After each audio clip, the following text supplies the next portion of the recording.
இதை புகைப்பிடிக்காதீர்கள், சேப்புகளை அடிப்போம். நாங்கள் என்ன பாவம் செய்ய முடியாது. விசேஷம் வச்சா கூட உங்களுக்கு தான், பெண்கள் தான்.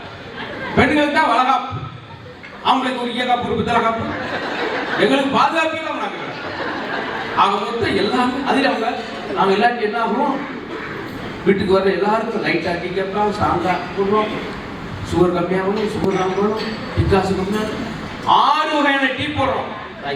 சந்தோஷம். ஒரு டீயாவது குடிக்கிற மாதிரி போடுறீங்களா? இந்த இடத்துல ஆண்கள் கை கட்டிருக்கான்.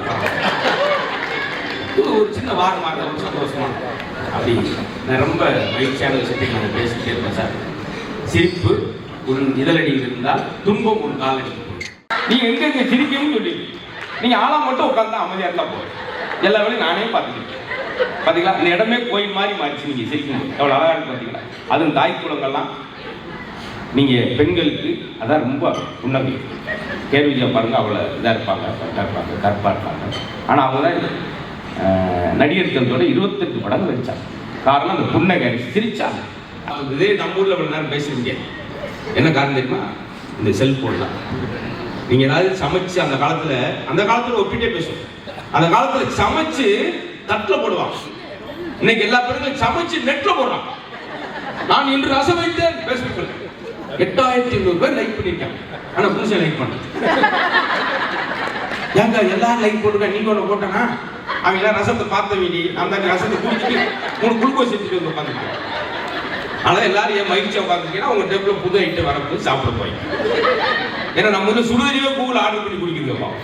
லைன்ல வச்சு அதை வாட்டு ஒரு சமையல் எப்படி சார் இருக்கணும், ஆண்கள் எதுக்கு விரும்புறாங்க? அதை சாப்பிட்டு அந்த சாப்பாடு நெஞ்சிலே நிற்கணும், நெஞ்சே நின்ற கூடாது. கல் தோசை சுடுதுன்னா தோசையை கண்ணு மாதிரி சுட்டா இதுதான் என்னுடைய முன்னுரை. முன்னுரையா முடிவரைக்கும் என்ன ஆகும்? அது மாதிரி நேரத்தில் நாங்கள் ஒரு வார்த்தை சொன்னேன். ரத்த தானம் கண்தானத்தோட நிதானம் தான் முக்கியம். 40ஆம் மாடி மொட்டை மாடி பெரிய பில்டிங், எல்ஐசி பில்டிங்கில் உட்காந்து மேலே பேப்பர் வச்சுருக்காரு. அப்போ ஒரு போன் கால் வச்சு கடைக்கு எடுத்தாங்க. சுரேஷ் ஆக்சிடென்ட் ஆக்சிடென்டா குதிச்சுட்டாரு. 30ஆம் மணிக்கு வந்து இருக்கும்போதே அவர் யோசனை, நம்மளுக்கு பயனே இல்லை. 10ஆம் மணிக்கு போது இன்னொரு யோசனை, சார் நம்மளுக்கு கல்யாணமே ஆகலையா? ஏற்கனவே என் யூடியூப்ல பார்த்து நீங்க கேட்டிருந்தா கூட இந்த இடத்துல புதுசு மாதிரியே செய்யணும். ஏன்னா நான் வந்து தொலைத்து ரொம்ப மனசார சொல்றேன்.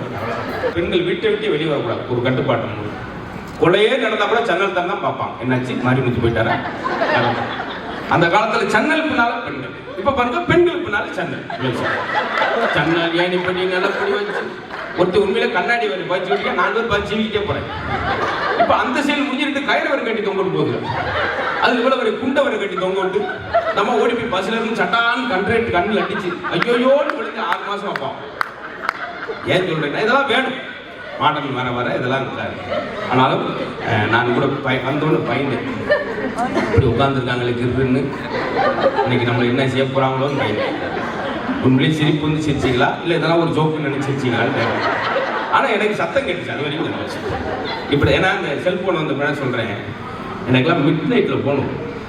1:30 மணிக்கு நான் பாதி தூக்கத்தில் எடுத்து ஹலோ அப்படின்னு ஏன் தப்பு கேட்குதா, ஹலோ கேட்குதா அப்படின்னா நான் கேட்குது அப்படின்னு அப்போ வச்சிரு சார். கேட்குறேன் அடுத்து சொன்னா தானே சார் என்னன்னு தெரியும்.